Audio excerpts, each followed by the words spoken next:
इच्छा पूर्ति वृक्ष की कहानी गौर से सुन लो, जीवन ही बदल जाएगा। एक घने जंगल में एक इच्छा पूर्ति वृक्ष था। उसके नीचे बैठकर कोई भी इच्छा करने से वह तुरंत पूरी हो जाती थी।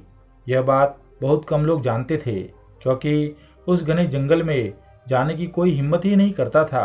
एक बार संयोग से एक थका हुआ व्यापारी उस वृक्ष के नीचे आराम करने के लिए बैठ गया।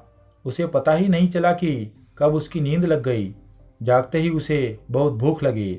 उसने आसपास देखकर सोचा, काश कुछ खाने को मिल जाए। तत्काल स्वादिष्ट पकवानों से भरी थाली हवा में तैरती हुई उसके सामने आ गई।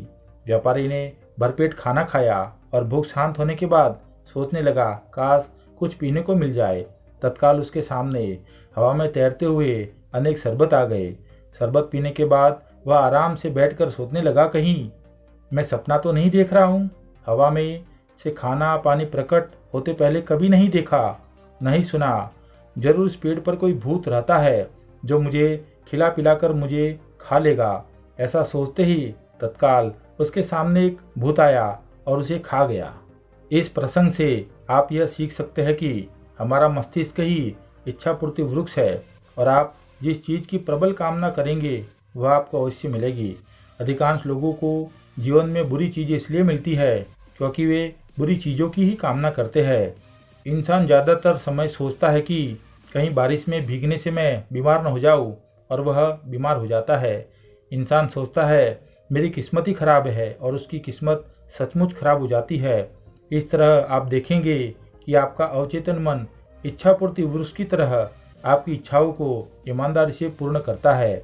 इसलिए आपको अपने मस्तिष्क में विचारों को सावधानी से प्रवेश करने की अनुमति देनी चाहिए। यदि गलत विचार अंदर आ जाएंगे तो गलत परिणाम मिलेंगे।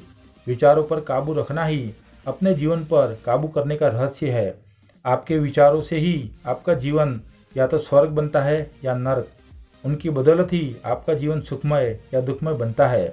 विचार जादूगर की तरह होते हैं जिन्हें बदलकर आप अपना जीवन बदल सकते हैं। इसलिए सदा सकारात्मक सोच रखें।